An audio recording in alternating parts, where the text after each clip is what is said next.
Choose your character.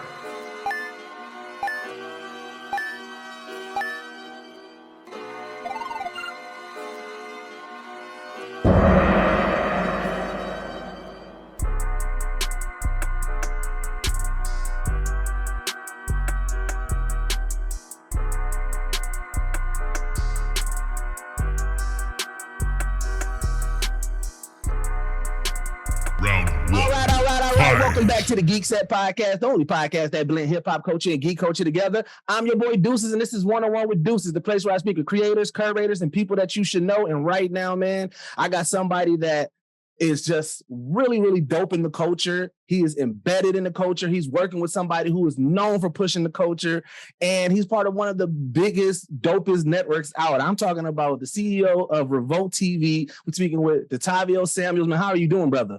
Man, King, I'm doing fantastic. I appreciate the introduction.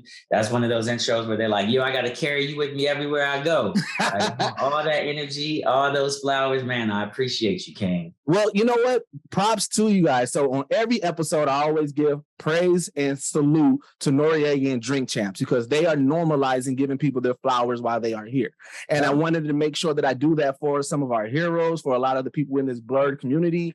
And so like I make it a point to one, shout them out, but also give people their flowers. And I mean, everything I said about Revolt is truly dope. I remember when it first launched and like just the idea of bringing back Black media, because a lot of our Black media did kind of stray away from the mission.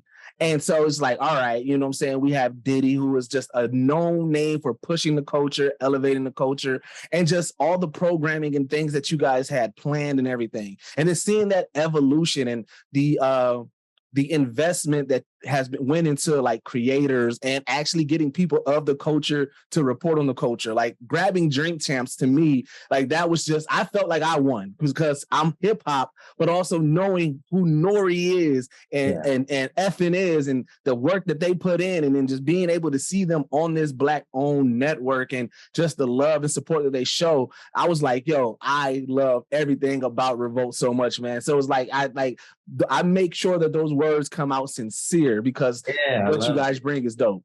They sound unapologetic. We're so big as a brand on people being their authentic selves and operating unapologetically. And so we can usually sniff it out when people aren't moving that way. And man, you sound so authentic. And so I just want you to know that all of the love is well received, and I appreciate it. We got to find more people like you so the network can keep growing. You know what I mean? Man, that's that. And you know, and the one thing that I love, so when I'm doing my research, I started looking into your story, right? And just like why you chose to go to Revolt and the mission of, you know, re-empowering Black media and Black people in there, right?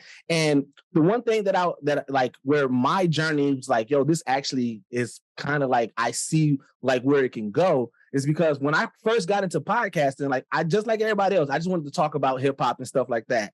But I couldn't find a co-host, and I knew how hard it is to, you know, solely run a podcast. So then I was like, I just kind of let it fall to the wayside, but this was in me. And I was like, you know what? I want to continue to do it. So I said, what else am I extremely passionate about? Right. And so then we came up with the idea of doing like a geek and a podcast. But I said, but what is our niche? Like, what is our thing? And I was like, everybody that's in this group of Geek Set, we are heavily influenced by hip hop and everything. So even with our name and our logo, it's like remembrance of the Dipset logo, but it's Geek Set and it's the whole thing. But it was like, at that point, we just really wanted to be Black people of the culture talking about geek stuff. But then as we started going and more people gravitated toward us and we started having these conversations with people about like, yo, I love this stuff, but growing up, like, you know, people didn't really talk about being into anime and comic books.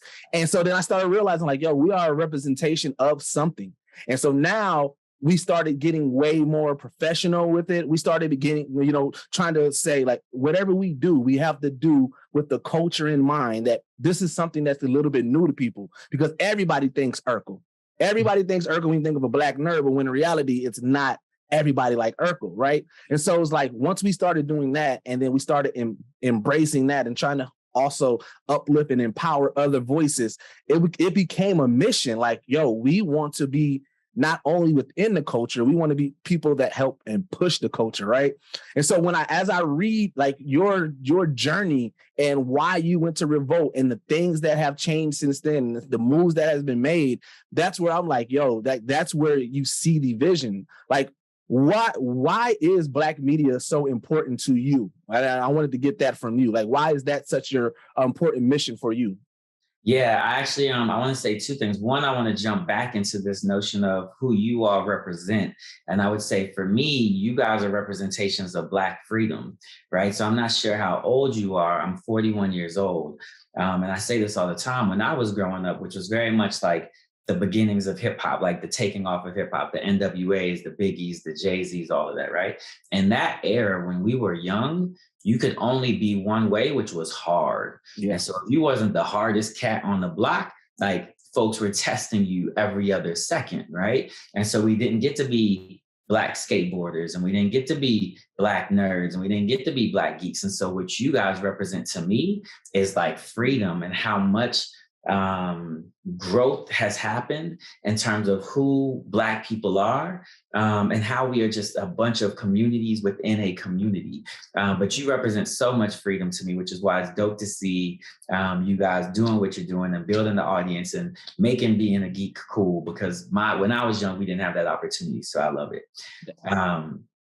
Okay, so now jumping into go ahead.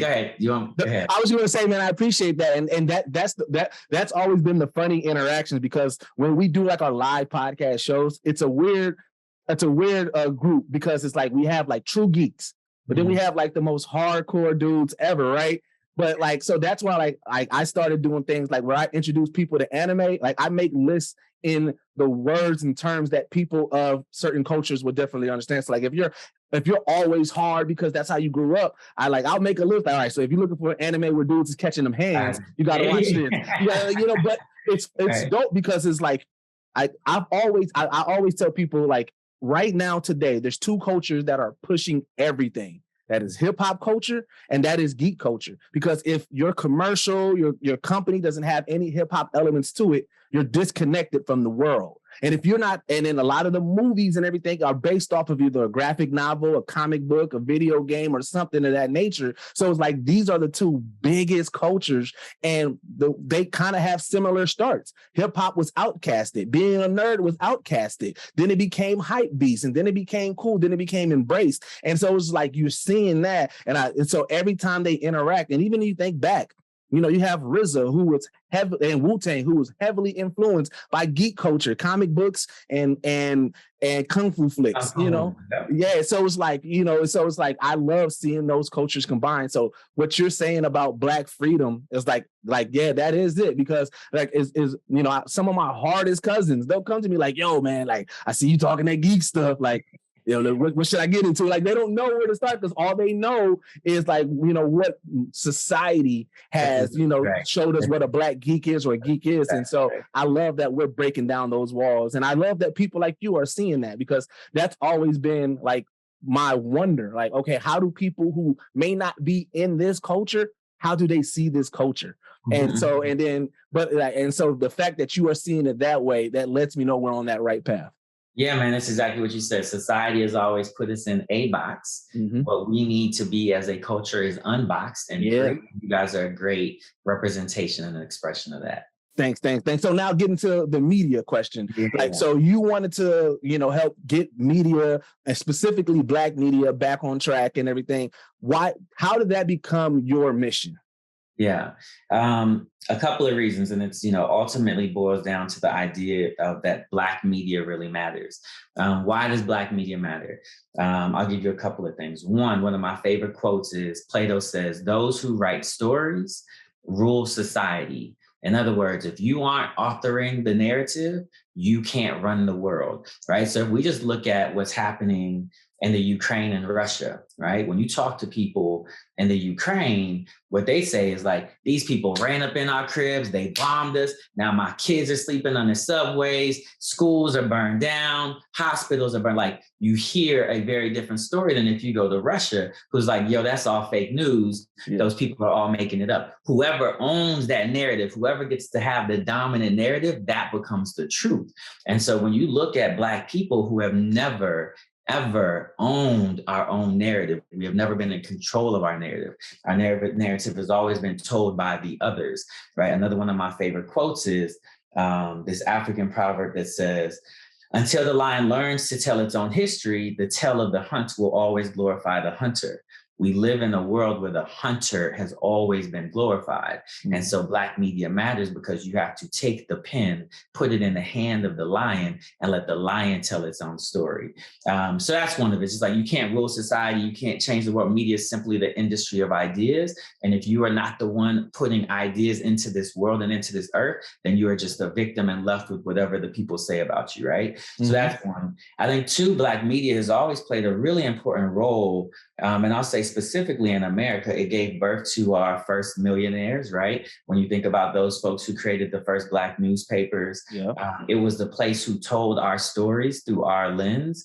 The things that are important to us are not always going to be important to other people. As an example, Buffalo happened, major moment, and we're all on it for 3 days. And then Uvalde happens, which is crazy. And I pray for those people, and it's all messed up. But my point is, in 3 days, we stop talking about Buffalo, and all the attention shifts somewhere else. And so Black media is required to keep the spotlight on the stories that matter to us, whether they are our celebrities, our greatest victories, our greatest losses. We need Black media shining a spotlight on those stories that matter to us. And then the last piece that I'll give is Black media has always been a key place for information and education, right? COVID happens, Black and brown people dying from it more than anybody else, but nobody is telling that story, right? Nobody is locking into how do Black people protect themselves during this moment. I'm talking about, March 2020.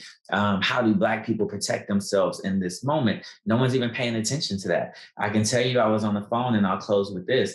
I was on the phone with the client in May of 2020, and the client told me, well, given that the pandemic's almost over and everything is good, we're getting back to X. And I was like, no, if you are Black and brown, this pandemic is not almost over. We still getting crushed every day, right? So you still need that media outlet who is paying attention to who's educating us.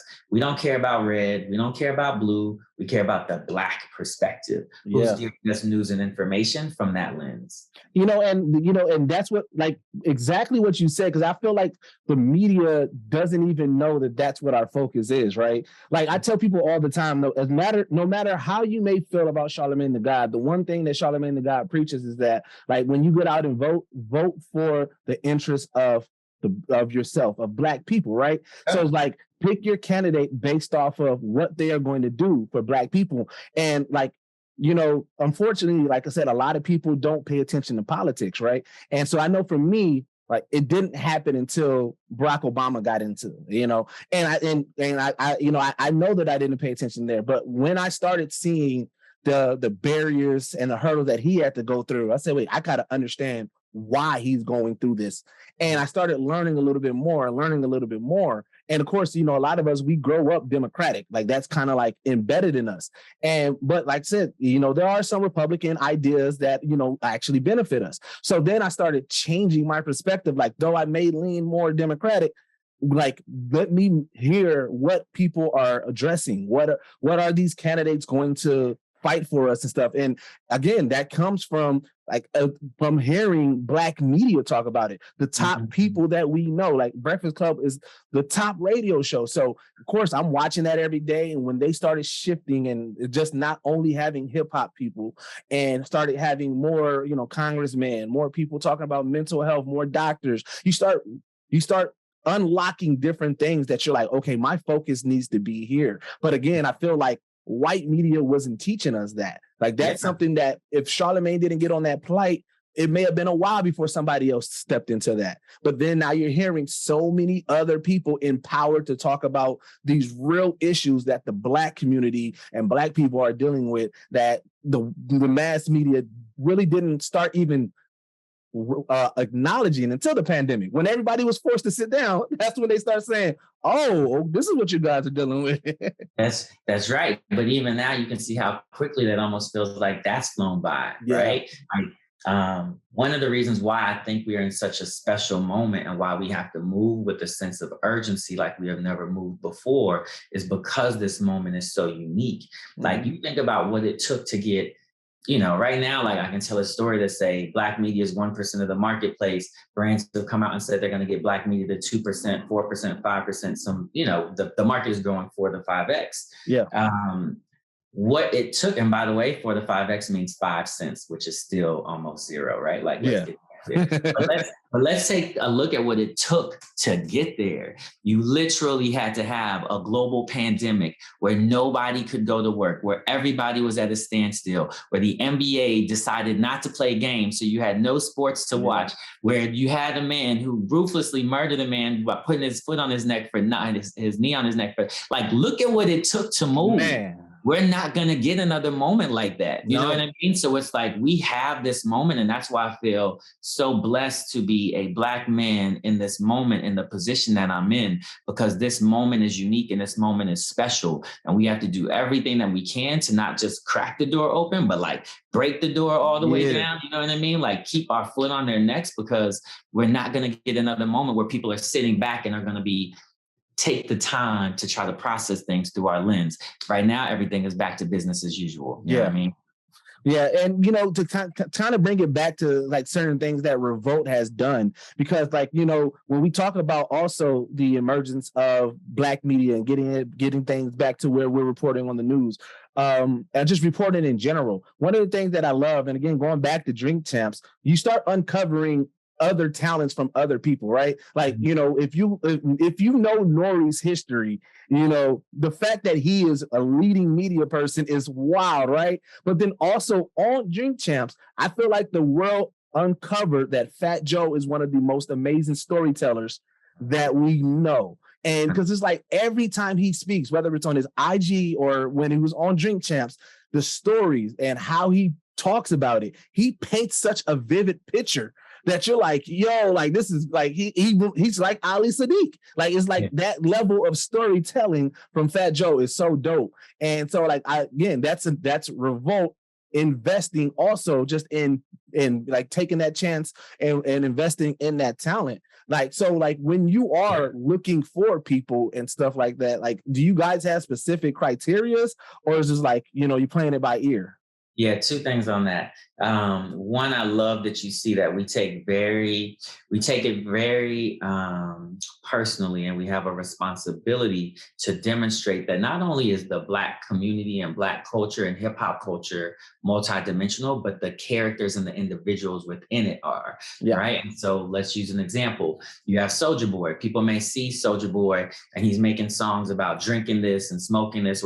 That's one layer. But what we get to do at Revolt is then put Soulja Boy on assets over liabilities and let Soulja Boy talk that money talk and let people understand that this man has a business mind and he's made himself into this multimillionaire, and he can help you think about how you start to build assets instead of liabilities, etc. Then we can take that same Soulja Boy and go on tour with him. We have a show with him called The Life of Draco, where you get to see him behind the scenes doing what he does. You know what I mean? And then you get to see a Soulja Boy on Drink Champs talking culture, music, and lifestyle.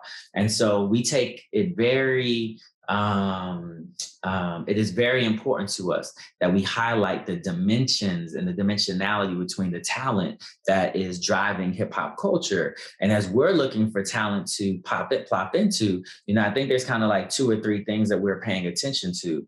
One is who's got large engaged followings, because we want to be an influencer brand. And that means you have to partner with people who have influence. Right. Of those people who have influence, who has unique, new, and different things to tell, whose stories need to be amplified and elevated, who's got a point of view that could be really helpful for the culture. To do some EYL, who are building the dopest financial platform in hip hop.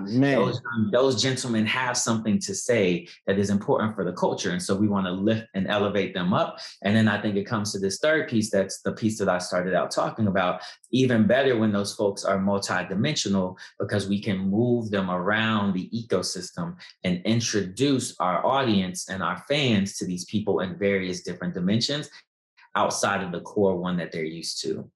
Man, that's dope. And you can see that within your moves. And I love that the world is also seeing that within your team, because like you guys won the Creator Visionary Awards, right? So like that's something that's like, yo, like that's something saying like this is a creative, right? And the what you guys are building, it kind of reminds me of how like the approach that All Def took, because when All Def was doing their thing, like they were grabbing all these comedians, social media, influencers, and just kind of creating original content and putting that there, right? But they built that team of people where it was like, okay, we are putting something for the culture, right? And it has to be creative, right? So like when I see Revolt and I see all the shows that you guys are putting together, and then all the accolades that you are getting, again, also congrats to the TV Exec of the Year award that you got.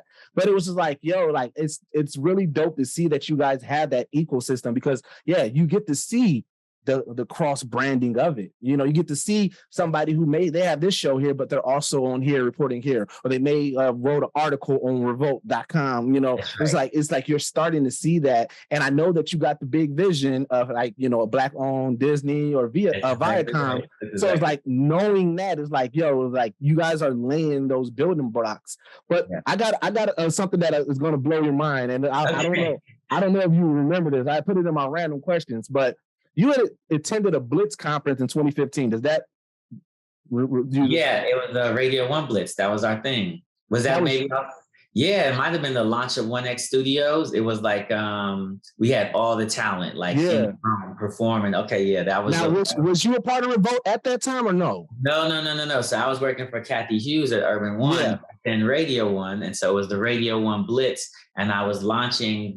It was me launching our creative agency at that event. So yes, I remember that very well. So you had made a post and you said Diddy walked us through his 20-year cultural influence through music and talked about how one of his greatest assets is to perform for other performers.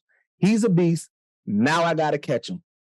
Yo, that does blow my mind. I can't even lie. You said that in 2015. And now you're working side by side with the man himself. I thought that was so dope, because I was like, I love when you get to see somebody's inspiration or a moment, and then it comes in fruition. It was like, and so like that's such dope. So it's like, so obviously you haven't thought about that recently. No, I want you to send me that post. I'm like, screenshot that joint. I got you. It's mind blowing. It's mind blowing for me because it is the way that God works, right? Like you never understand where you're going, but he is always laying the building blocks for you to get somewhere. And like, I firmly believe that God has put like he is in us. And if he is in us, he is a creator at his core. And if he can create, it means we can create. And if he creates by speaking and manifesting things in that way, then we do the same. And so for you to bring something back that's like, yo, 7 years ago, you manifested this idea, you put this idea into the world, and here it is actually like pretty beautiful, man. That's dope. I can't wait to see it.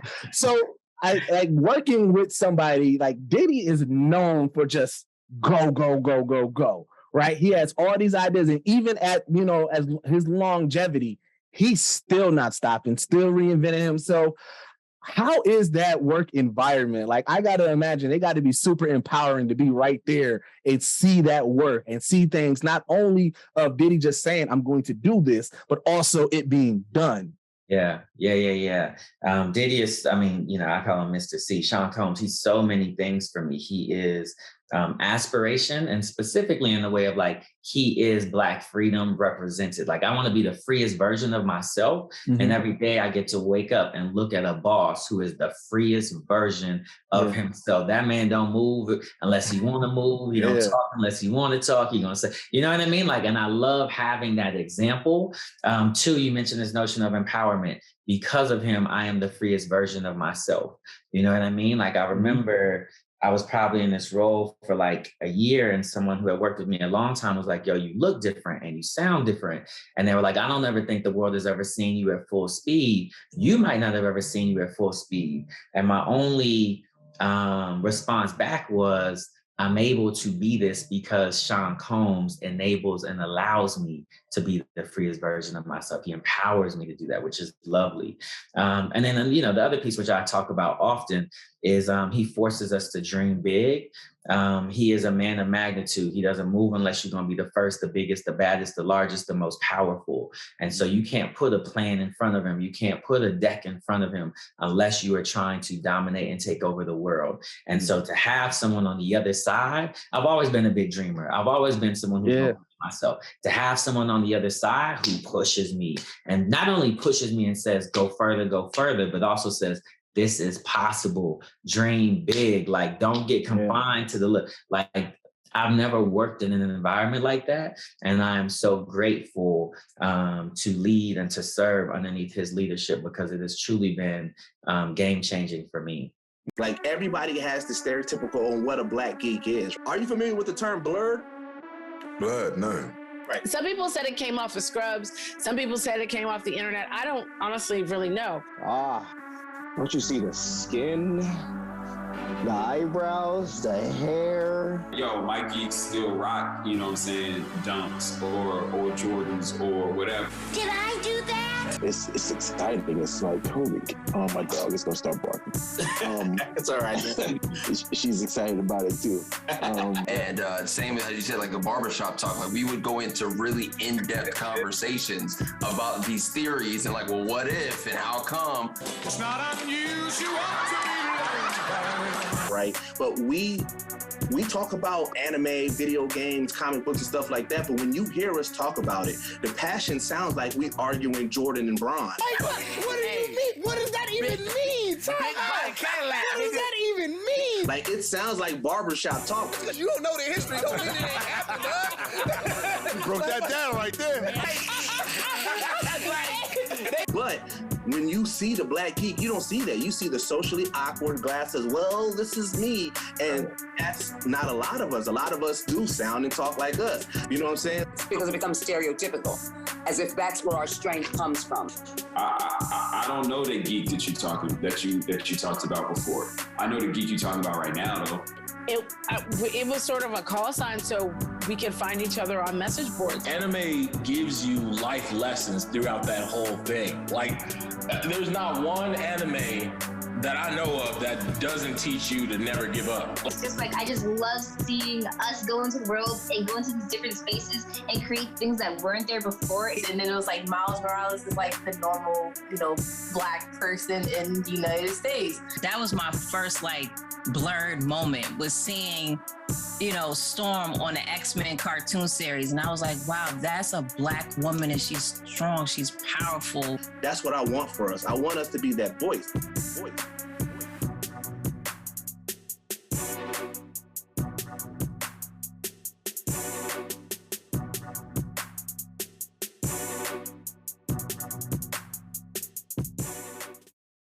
And so I want to go back to lead and serve and what you said, because this is where I'm like, energy is so dope and so important, because I've listened and watched a significant amount of podcasts with you. And one, I applaud you for making yourself available to young or newer platforms such as myself, because it's like, I'm like, yo, I'm seeing you with these people, but the conversations that you are having are so empowering. But the one thing that I captured from it, everybody who I've seen who have interviewed you or who is even around you, they look at you how you look at Diddy, right?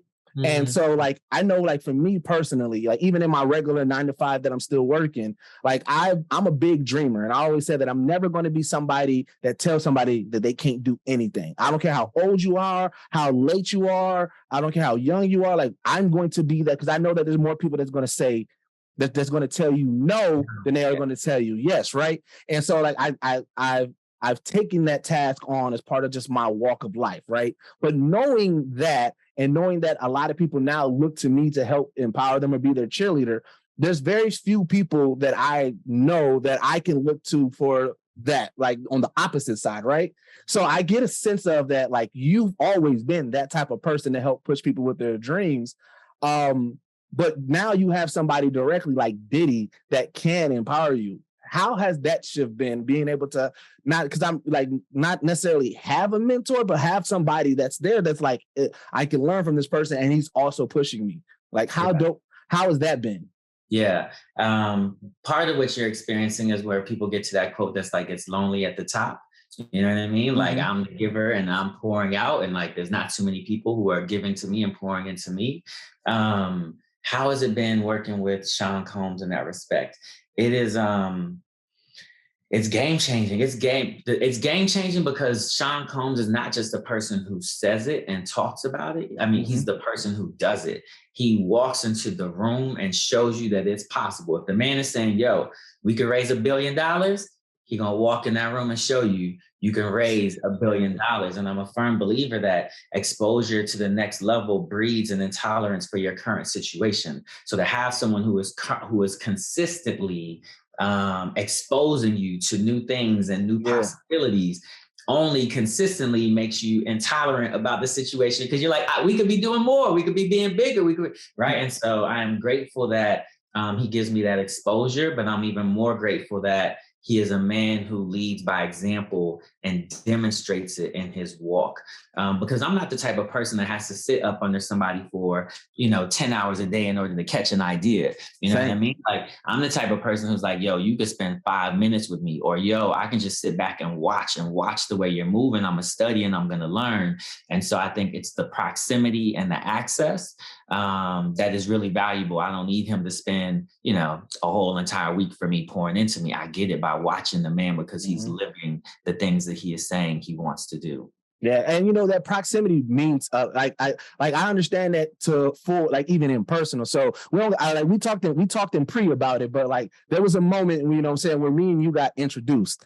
Yeah. And bro, when I tell you like the way it empowered my team, right? Like the way that because we already had these big ideas. And the one thing that we often say is like, we're from Milwaukee, Wisconsin. There's nobody here that we can even reach to tell us if we're going at this the right way. Like this, how we are doing everything is just us and our team together, working together and going at it ourselves, right? So, once we had that moment, it was kind of like everything turned up. We was like, okay, look, we are actually in a different space. So let's treat it like that. And then that's where all of these additional ideas, we're a team of 4, like literally it's just 4 of us. It's me, my guy Bacardi, my brother Didge, and my guy Liv. And we all have separate, skill sets. Right. Like every time I'm on screen, I got my merch because my guy Bacardi, he's our brand ambassador. He's the person that makes sure that we look good on camera. I'm kind of like the mouthpiece marketing person. I'm the one that's online talking, networking with people. My brother, he makes sure our video is good. And then my guy Liv, he makes sure our audio sounds good. But all together collectively, we work on every aspect, right? Yeah. And so it's like, anytime that we make a new move, it's us saying like, okay, let's do this. And then it's like, let's try it. Let's do it. All right, let's do it. And, so it's like, that proximity of even being able, even the thought of like, okay, we got somebody that, hey, all they said was, like, we have access to this person. So I'm like, okay, like, I'm not even going to sweat them about anything. Let's just move. Let's just continue to work. But it was like, it is that once you know that you're in a different proximity, or you're in, you're in the vicinity of something, or somebody makes themselves available to you, your thought process do start thinking. And we went from we're just podcasting. Oh, no, we're hitting these conventions. Oh, no. You know what? Now we are actually building a brand. We have show ideas. You know what? Let's go for it. We have access to a director. Let's try to do this documentary. Like we have all these things that we're working. And it's funny because it's like going down this path, I'm like, yo, like I'm actually scared because I'm like, I don't have nobody I can pull from. I don't have nobody can tell me you're doing this right. So I'm like, let's just let go and go. And so it's like being able to see that on the other end is really dope because it's like, I pay attention heavily to podcasting. And that's the one thing that like, you're not shy of dropping gems and giving people the jewels and giving people, the barriers that you went through to get there. And I thought it was really dope that like, even you've been like that from the get-go, because you talk about your college and you talk about like, you were more so within the course instead of focusing on the books. Like you said that you didn't really buy the books. You just kind of follow the breadcrumbs and made it. And when I hear you speak, I'm like, so this is just natural. Like, this is crazy. So it's like, and again, that's that kind of like that get it out the mud mentality. Like, you know what? You put me in a scenario, I'm going to do it. But I love your focus. Again, going back to it, I love that your focus is also empowering people who may have walked that same path or who may not have the necessary things available to them to change it. And so I love that thought process right there. I appreciate that, man. It's really critical to me. I think a lot of times when people talk, then like, what do you want your legacy to be? People will tell a story about what they want you to say about them, right, when they're gone. When I think about my legacy, I'm like, I want my story to be written by all of the other stories, all of the people that don't tell the story about Detavio. When you get ready to tell the story of Detavio, you better tell the story of Deuces. You know what I mean? Like, tell his story and how that connects, right? Tell the story of Katina, tell the story of Archie, tell the story like of all the people who I have been blessed and fortunate enough to lead. Like, I'm not doing my job unless their stories are as big as they. You know what I mean? It's like, I learned a long time ago that it's not what happens to you, it's what happens through you.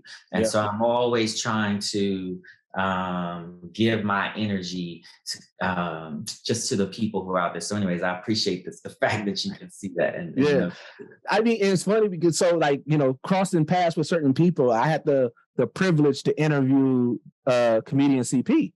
Oh, yeah. Oh, that's one of my favorite stories. You know what I mean? Like, that's one of my favorite stories. And CP, man, he has nothing but amazing things to say about you. And it's funny because CP, you can I can see the people that is like either gravitate towards you or kind of take teachings from you, because you see CP on stage and you think, okay, he's a comedian, he's hilarious, and he says some wild stuff all the time, right? But when you actually have a deep conversation with CP, this brother I was like, bro, I didn't even know that you had this inspirational bag in you like that. And it's like I said, it's similar to hearing the things that you guys talk about and everything like that. Did he tell you the story? Did he tell you how it all went down? I don't think I've ever. No, I don't think he did. All right, so let me tell you what happened. So I'm at Global Hue working for Don Coleman. I can't remember what year this is. Let's make it up. It's probably around 2012 or something like that. And CP is one of I think he started as a traffic person. And so in the agency, the traffic person is like the lowest level you can be. You literally are just moving paper from one office to the next office, to the next office, to the next office, right? The man is funny. He going from office to office moving paper, but he cracking mad jokes, and it's funny, right? So then he gets promoted, I believe, to an account coordinator, maybe on the Walmart business. And the more I'm looking at him, I'm like, bro, you are not built to be an account person. Like, you're a funny guy, you know what I mean? Like, and so at first we tried to get him into the creative room at Global Hue, but because he hadn't gone through the right schools and done the right things, it was hard. He wasn't anointed, and people saw him as a traffic person or as an account person. He didn't really get his shots at the creative side. I will give him credit. We did get him one shot, and he got a Walmart commercial. He had the best idea, and Walmart chose his commercial. He wasn't even on the creative team, right? So we got that win. Anyways, long story short, at some point in time, I just look at CP and go, look, bro, this is not your path. This is not the path you're supposed to be on. You're supposed to be on a different one. I think he's doing comedy stuff at night. I said, look, man, I'm going to give you 3 months, and then I'm going to release you. And so you got 3 months to do whatever you need to do to get your stuff in order so that you can go chase the dream that you want to chase. I would be lying if I didn't say that black man came back in like 6 weeks, like, boss man, I'm ready. I'm like, yo, you still got 6 weeks? He said, nah, I'm ready. You know what I'm saying? Like, and from that point on, the man took off. Like, that's what I'm saying. The story is not about me. This story is about man, Chris Powell, who needed was somebody to give him permission to go be great. And he's performing beyond so many of our own expectations. Man. You know what I mean? Like, yeah, so proud of him. I love CP and I love that story. And I'm so happy to see the man he's grown into, but also the comedian and the professional that he is. Yeah, no, and also just, like you said, just a person, because, when I was first launching my interviews and Like I just reached out to him, you know, and he immediately jumped on, like had no issue, but same thing, dropping, like, I'm like, all right, we're going to talk about some geek stuff, you know, probably get some comedy, but it became pretty much like an empowering conversation. It became more,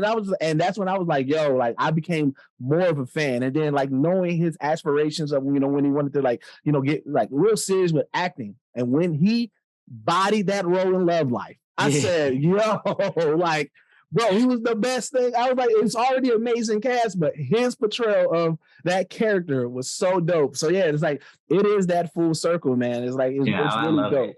Yeah, I love it. You got a lot of like, you got a lot of gems and like hidden treasures for me. The CP joint, the Sean Combs tweet or whatever that is. Like, well, I'll let you know the reason why. And you know, one of the things that I like, again, my philosophy with anything that I do is if you're going to do it, you got to go hard.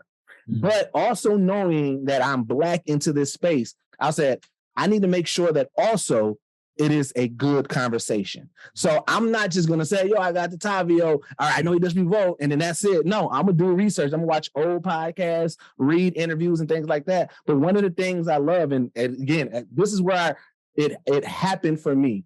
Early, lucky, when I was doing these interviews, I got Kev on stage, right? Mm-hmm. So I'm interviewing Kev on stage, and you know, he's a very busy man. So I don't ever take anything personal. So I know that at that point, he didn't know who I was or anything, right? So he gets on, and then in the moment, he's like, yeah, man, you know what I'm saying? We're talking, probably like 15 minutes in. He's like, I'm gonna go to your page now. So you go to the YouTube, and he says, yo, you got an intro? Like, whoa. And he was like, yo, I was like, yeah, that's us. We did it. Nobody else. All the graphics is me and my brother or Bacardi. All the stuff that we put into, the music is from Lib or me. Like, we did this all. And what's funny is this is right at the beginning of the pandemic. At the beginning of the pandemic, All Def was doing a lot of stuff, right? But theirs was just what you see right now, these black squares. My philosophy, I said, I'm all about visuals. So I said, all right, I went to school for graphic design. I'm going to make sure that everybody's doing these Zoom interviews. I don't want it to just look like this. Let me give it an identity. So I focused on identity, created an intro, created a layout, and it gave it the feel on how it looks, which helps with the draw. So after that, probably like 3 weeks later, I start seeing All Def change how their stuff looks. Now I know that I didn't take offense to it because I'm like, yo, this is Kev on stage who works with all these big, you know, comedians, actors, and everything like that. And the fact that something that I did influenced a change in that, and I'm just new in it with this, I said, yo, okay, I gotta have these moments, right? So then I said, all right, what else can I do that have? I want to have moments where people have a shocking. So I said, I'm always going to look for, you know, the full circle moment or something that somebody didn't even realize. So that way on screen I can have that moment like, whoa, what? Because also Nardwar, I hold him high. I love how he shocks people. So I was like, I'm always going to do that. So after I do my regular research, I do start looking for other things like, okay, what else can I bring up that would be pretty dope, man? Like, so, you know, try to have my angle. I love that. I love that. You know, so many creators don't, you know, everybody wants to create. Everyone is not clear on like what's going to make them distinct or unique or make them stand out. You clearly have that, which I love. And, you know, I do these interviews all the time. So it's so easy for me to know when people have done specific research and when people are on conversation lines that I don't normally get into. And you've done that several times throughout this conversation, right? Like, I've never gotten to talk about CP. You know what I mean? Like, no, which is really there's definitely with that full circle. So going back to also just things that like we haven't seen yet, is there any aspects of the culture that you're hoping Revolt jumps into in the future? Like what's next to come? Yeah, man. The vision is so big. Again, you can't work for Sean Combs, and I have a massive vision that is designed to be disruptive. I would say it in this way. Anywhere where Black culture, hip hop culture, influences, we believe we have a right to dominate. Sports, fashion, tech, music, you call it, like that should be our playground, right? We're coming for it. Any of the places where Black people are uniquely like underserved or disadvantaged, we believe we have a duty to show up. Financial health, mental health, news, like all of those things, right? So you should imagine all of those things are coming. Two of the things that I'll just say to kind of close on this point that I'm really excited about. We're not doing it today, but I really am excited about like an animation division. So like, mine is very easy. Like you look at Disney started with Mickey Mouse and Donald Duck and Goofy, and they were kind of like the tip of the spear. And as they built the company, now you got ABC News, now you got ESPN, now you got Pixar, Marvel, right? So the way I look at it is like, imagine when you got a Black Marvel and Black kids and Black folks get to design comic book characters that reflect our truth and our reality, right? Imagine when Nickelodeon isn't the only place where kids get to go up. Storytelling and how storytelling impacts us from the time we're like 1 year old. There's no storytelling, like major storytelling machine for young Black kids, right? Imagine when we have control and we have their attention. One of the biggest things we talk about is for the last 600 years, we have been programmed by them. It is time for us to be programmed by us. And so looking in those places where like with kids and with news and for me, it also, last thing I'll say, goes beyond just the storytelling component. I think the other thing that we're really excited about right now is this tech play. As we're looking at Web3, the metaverse, all of those things, Black people have been left out of every major boom. We were left out of the cotton and the tobacco boom, even though we were the ones doing the work. We were left out of the housing boom because the government wouldn't give us loans. We were left out of the internet boom. You know what I mean? Like we've always been left out. And so there's this really amazing opportunity to help usher Black creators into this new Web3 metaverse world that exists. And we're spending a lot of time trying to crack that nut and figure out what that play is. So I said a lot, but the vision is as expansive as it sounds. You know, like, and all of it is exciting. The limiting factor and the limiting constraint is always resources, but we will get there. All right. Well, so I got 2 more segments and then we get you out of here. So this is a geek podcast and we talk about geek stuff. So the one question that I generally tend to ask people is like, what is your geek origin, right? So like anime, comic books, video games, thinking it back to your childhood, what was Detavio into? I was definitely into things like Voltron, Transformers, G.I. Joe. What did you say? Because you said something that was going to take me somewhere else. I was into dinosaurs as a kid. I don't know that man. Geek culture, but I was like heavy into dinosaurs as a young kid. Video games for sure. So I am definitely like that NES first generation, like that type child. Even what came after what was Sony's first? The Dreamcast. That was Sega's Dreamcast. That's what I meant. The Sega Dreamcast. Yeah, I was definitely into, definitely a big gamer growing up. Those are like the first things that come off the top. And I used to collect comic books, actually. I used to collect whatever comic books were like the Archie. It was like a group of white kids. What are those comic books? Is that called Archie? Yeah, it was Archie. It was Archie comic books, yeah. Okay, yeah. So I used to do the Archie comic books and some Marvel comic books. Those are probably like my geek beginning. And you know, because I always ask that, because I tell people like that was always like our escape as kids. You know, we were into video games, it was sports, it was comic books for those who collected comic books. I know I collected basketball and football cards and stuff like that. Collected cards. You know, and then but it also, you know, like I said, some of those cartoons and anime, you know, like, but because a lot of that stuff, even growing up, like a lot of people didn't even realize Speed Racer was an anime, but a lot of us was into Speed Racer. Right. Yeah, so you know, it's like learning what that is, and then again having these conversations. This is one thing that I truly realized, because like I'm talking to people such as yourself, and you realize like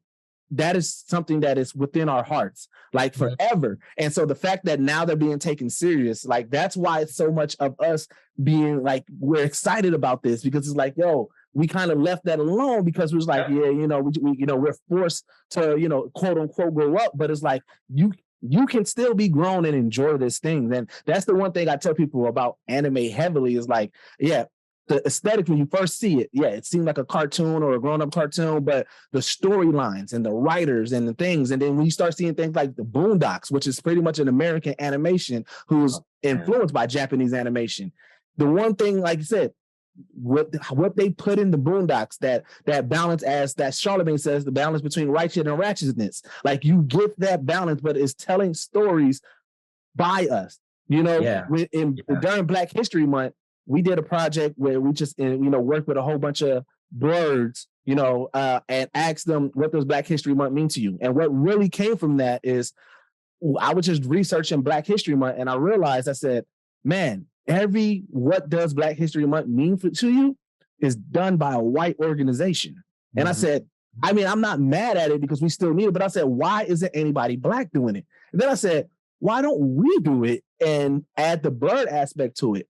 And it was one of my favorite collabs that we did, because we had over 30 Blerds across the world, and we all had similar paths and similar, geek origins, but it was similar at the core, but it was still different experiences, right? Yeah. Being able to hear somebody saying, I was empowered by seeing Storm and seeing a Black superhero, or I was empowered by, Steve Urkel, and then hearing him voice Sonic, because knowing that that's a Black person, that's voicing this massive character in the cartoon. It's like seeing those aspects, or then talking to like an artist and saying how Aaron McGruder, somebody behind the scene, or Carl Jones was their hero. And it's like, it's like, yeah. And then even now with all the memes, when you see the swagged out SpongeBob, that is us. That is our culture doing that. So I love hearing where people, like, where your geekdom runs at, and things like that.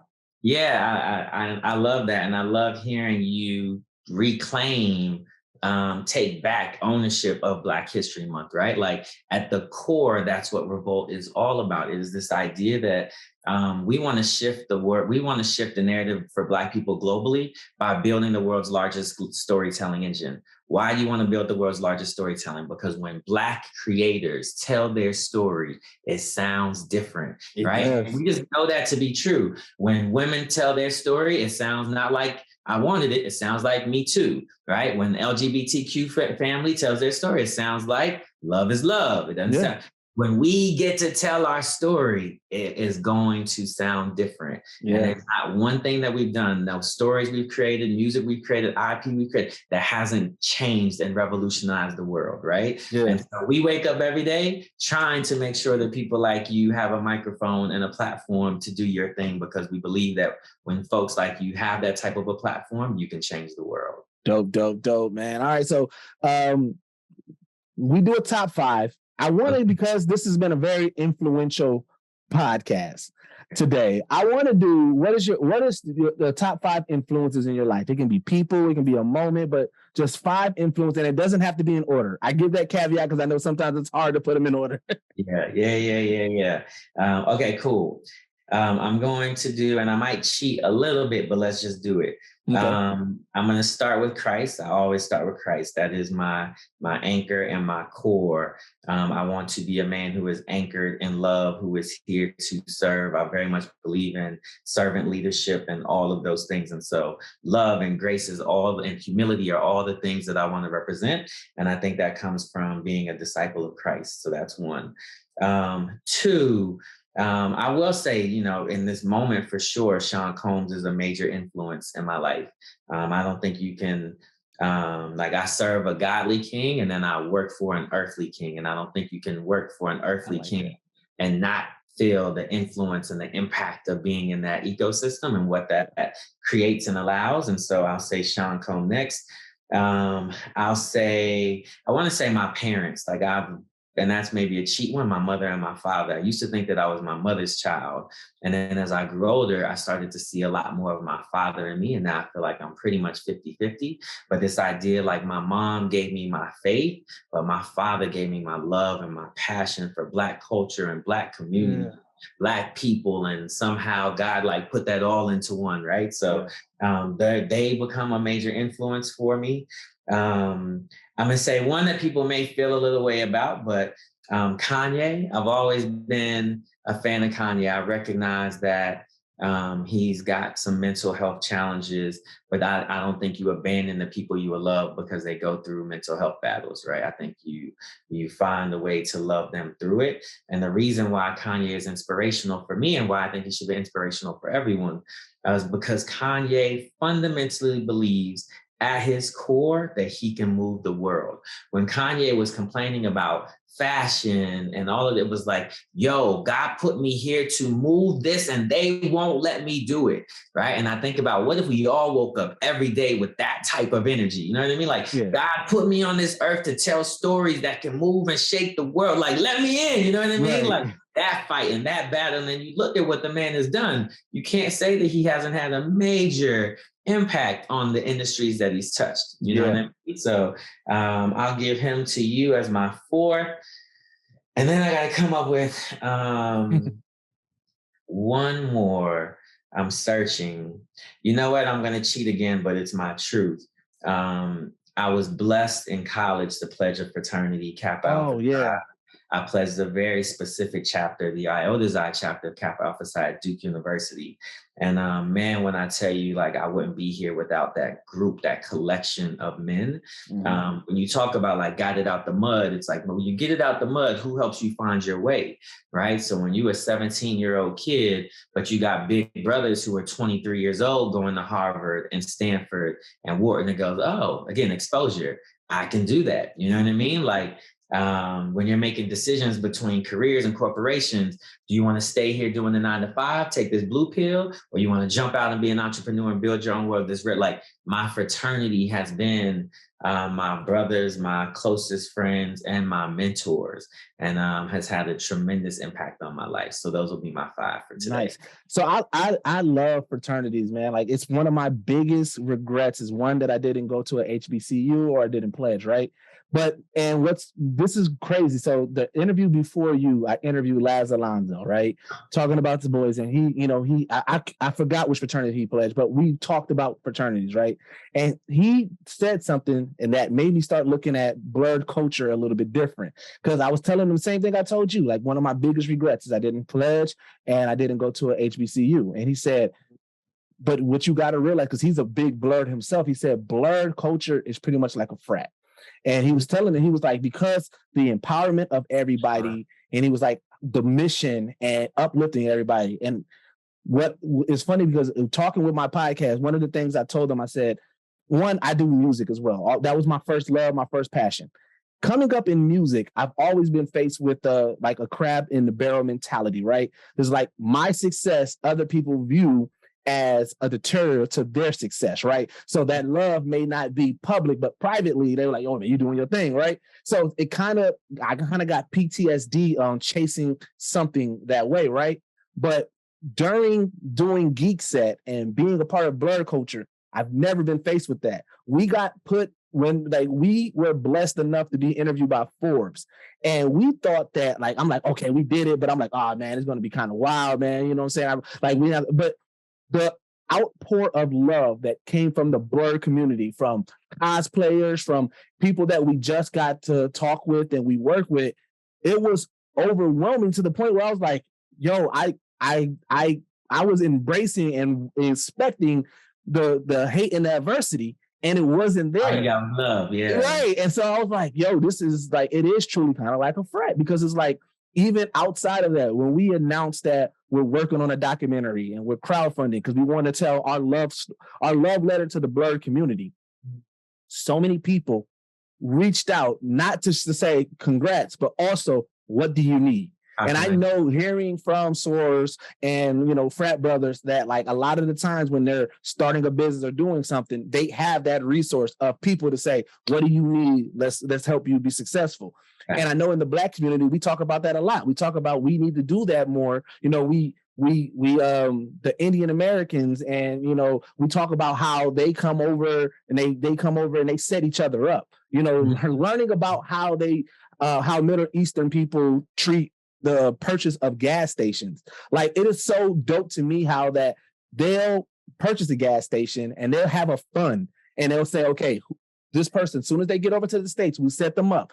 And now they got a gas station. And then now those two people, they put together the fund for the third person. And I said, like, that is, to me, an amazing cultural thing that they chose to do to help empower themselves and set each other up in the States. So it's like, viewing fraternities that way and viewing how this Blerd culture is, it's truly been that. And it's like, yo, it's like I've been shifting and changing my thought process on this culture in general about that because of that conversation through Laz Alonso, who's also a frat brother. So it's like, yo, like those teaching go such a long way, man. I love what you guys represent that way. Thank you, man. Yeah, it's like, what I just heard is you realizing that you do not have deficiencies, right? Maybe they don't have the letters you thought they would have, maybe they with, but you don't have deficiencies, which is dope. I'm listening to you talk. If you'll let me for 30 seconds, I want to add one more influence to it all, which I'm sad I left out. I was planning on getting to it, but I didn't. That's all right. You told me ahead of time you're gonna cheat. So I just want to say, like, Black women. Oh my God.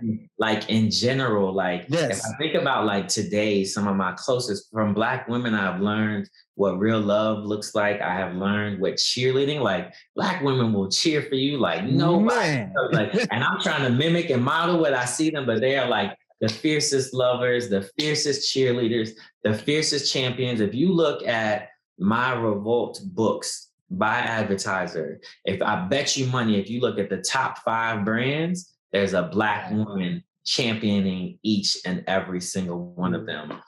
What got me here is when you said Du Bois, because I have a tattoo on my left arm, and it is a celebration of Black power and excellence. And usually when we talk about Black power and excellence historically, we talk about Malcolm and Du Bois, right? And I wanted intentionally to celebrate Black women. So mine has like tributes to Michelle Obama, Rosa Parks, Ida B. Wells. Who else is on here? Toni Morrison, like just dope Black women who have been fighting for us and revolutionaries, even though a lot of times as Black men didn't see them or respect their work. So anyways, I just want to close out by saying one of my biggest influences has been Black women. And I think there's still so much for me to learn from them, but I'm grateful for all that they have taught me thus far. Man, me and you the same way. Like, real quick, same thing, man. I got a tattoo of a Black warrior angel. And it represents all the Black women in my life, because I always say, like, every time that I was the hardest on myself, out of nowhere, non-asking, there was always a Black woman that either chimed in, sent me a message, said something, did something that got me back on track. And I said, this can't be a coincidence. And so, like, yeah, I hear you on that. Like, all right, man. So where can my people find you at, man? First and foremost, they can find me at All Things Revolt. We are revolt.tv on Instagram, like Google. Put in Revolt TV, Facebook, download the app, go to our YouTube page, all of those things. And then for me personally, everything is Detavio. I'm at Detavio on Facebook, Instagram, LinkedIn, you name it. I really only check Instagram and LinkedIn, but I'm at Detavio. I'm super easy to find. Yeah, man, you use LinkedIn like a pro, man. I'm like, that's what made me start using it more. I said, I see what he's doing. I got to get on that. But, man, all right, this has been One-on-One with Deuces. I've been your boy Deuces. This has been Detavio, man, Revolt TV, and we are out. Peace.